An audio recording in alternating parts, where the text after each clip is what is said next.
নাটোরে যুবলীগ নেতাকে পিটিয়ে পুলিশে দিল জনতা। আওয়ামী লীগকে নিষিদ্ধের প্রশ্নে আপোষ নেই বললেন নুরুল হক নূর। জাতিসংঘের প্রতিবেদন, পুলিশ আওয়ামী লীগ মিলে আন্দোলনকারীদের উপর সশস্ত্র হামলা চালায়। এবং সর্বশেষ জানাবো, কুমিল্লায় তাহেরীর আগমনকে কেন্দ্র করে দুই গ্রুপের সংঘর্ষ, আহত 10। এতক্ষণ শুনছিলেন সংবাদ শিরোনাম, এবারে বিস্তারিত। তবে তার আগে অনুরোধ থাকবে আমাদের চ্যানেলটি সাবস্ক্রাইব করে বেল আইকনটি ক্লিক করুন। নাটোরে যুবলীগ নেতাকে পিটিয়ে পুলিশে দিল জনতা।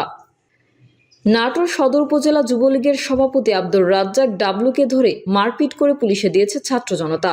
পুলিশ ও এলাকাবাসী সূত্রে জানা যায়, যুবলীগ নেতা আব্দুর রাজ্জাক ডাবলু গাড়িখানা এলাকায় তার নিজ বাড়ি থেকে গাড়িখানা মসজিদে জুমার নামাজ পড়তে যান।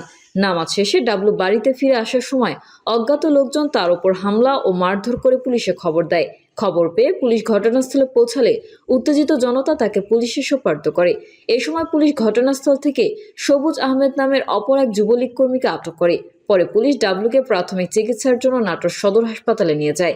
এ বিষয়ে জানতে চাইলে নাটোর সদর থানা পুলিশের ভারপ্রাপ্ত কর্মকর্তা মাহবুবুর রহমান ঢাকা পোস্টকে বলেন, আটক দুইজনের বিরুদ্ধে জুলাই বিপ্লবের ছাত্র আন্দোলন দমন পীড়নের অভিযোগে কয়েকটি মামলা রয়েছে।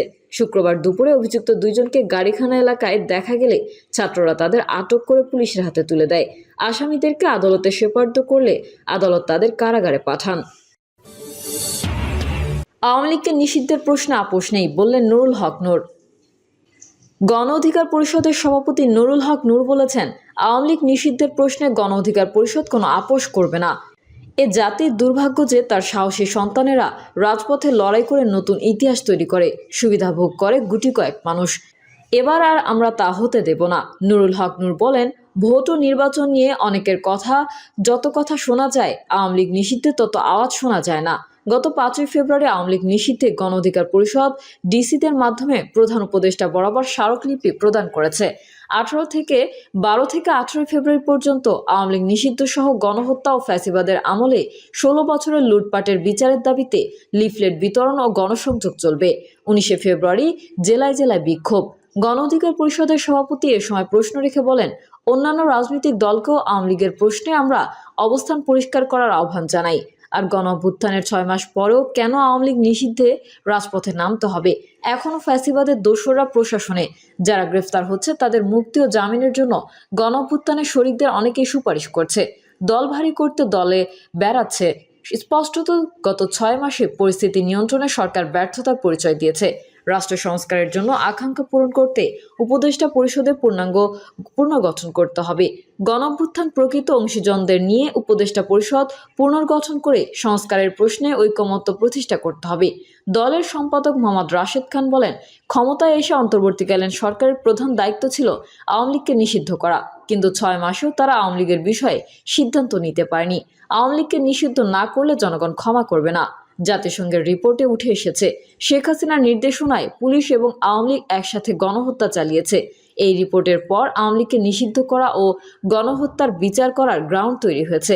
আমরা গত 5ই ফেব্রুয়ারি 64 জেলার ডিসির মাধ্যমে প্রধান উপদেষ্টা বরাবর গণহত্যার বিচারের স্মারকলিপি প্রদান করেছি। স্পষ্ট কথা, আগামী 2 সপ্তাহের মধ্যে আওয়ামী লীগকে নিষিদ্ধ না করলে যমুনা ঘেরাও করা হবে। জাতিসংঘের প্রতিবেদন, পুলিশ আওয়ামী লীগ মিলে আন্দোলনকারীদের উপর সশস্ত্র হামলা চালায়। জাতিসংঘের মানবাধিকার বিষয়ক হাইকমিশনারের দপ্তরের তথ্য অনুসন্ধানী প্রতিবেদনে জুলাই আগস্ট ছাত্র জনতার আন্দোলন দমনে ক্ষমতাচ্যুত আওয়ামী লীগ সরকার কিভাবে পুলিশের পাশাপাশি দলীয় ক্যাডারদের নামিয়ে দিয়েছিল তার বিবরণ উঠে এসেছে। এতে বলা হয়েছে, আওয়ামী লীগের সমর্থক ও পুলিশ সদস্যরা সমন্বিতভাবে আন্দোলনকারীদের উপর হামলা চালিয়েছিল। প্রতিবেদনে বলা হয়, বিক্ষোভ যত এগিয়েছে রাষ্ট্রীয় নিরাপত্তা বাহিনী তত বেশি করে আওয়ামী লীগের সশস্ত্র সমর্থকদের বিক্ষোভ দমনে অন্তর্ভুক্ত করতে থাকে। এর মধ্যে যুবলীগের সদস্যরাও ছিলেন। আওয়ামী লীগের যুব শাখা হিসেবে সংগঠনটি পরিচিত, তবে অনেক মধ্যবয়সী পুরুষও সহিংসতায় জড়িয়েছিলেন। OHCHR এর প্রতিবেদনে বলা হয়, অনেক অভিযানে আওয়ামী লীগের সশস্ত্র সমর্থকেরা পুলিশের সঙ্গে সারিবদ্ধভাবে দাঁড়িয়েছিলেন কিংবা পুলিশের সারির পেছনে অবস্থান নিয়েছিলেন। বিক্ষোভকারীদের ছত্রভঙ্গ করার অভিযানের পুরোটা সময় তারা পুলিশের ছত্রছায়ায় ছিলেন। আওয়ামী লীগের সমর্থকেরা পথচারী মানুষকে থামিয়ে তল্লাশি এবং বিক্ষোভকারীদের আটক করে পুলিশের হাতে তুলে দেওয়া সহ নানা কাজ করেছেন। সংগঠিতভাবে আপাতদৃষ্টে পূর্ব পরিকল্পিতভাবে এসব করা হয়েছে। অভ্যন্তরীণ একটি সূত্রের খবর, যাত্রাবাড়ী থানায় আওয়ামী লীগের সমর্থকেরা অবস্থান করছিলেন। ক্ষমতাচ্যুত সরকারের অধীন পুলিশের রাজনীতিকরণের মাধ্যমে এই কাজ সহজতর হয়েছিল, যা আওয়ামী লীগ, ছাত্রলীগ ও পুলিশের মধ্যে গভীর যোগাযোগ তৈরি করেছিল। বিক্ষোভকারীদের বিরুদ্ধে আগ্নেয়াস্ত্র ব্যবহার করে আওয়ামী লীগ। 18 জুলাই থেকে বিশেষত আগস্টের শুরু থেকে বিক্ষোভ যখন জোরালো হয়ে ওঠে, তখন আওয়ামী লীগের সশস্ত্র সমর্থকেরা আগ্নেয়াস্ত্র ব্যবহার করে আরও বড় পরিসরে নিজেরাই হামলা চালাতে শুরু করে। এই প্রসঙ্গে বর্তমান পুলিশ মহাপরিদর্শক OHCHR জানান, আওয়ামী লীগ আর ছাত্রলীগ সমর্থকদের আগ্নেয়াস্ত্রের লাইসেন্স দেওয়ার ক্ষেত্রে অনেক অনিয়ম হয়েছে।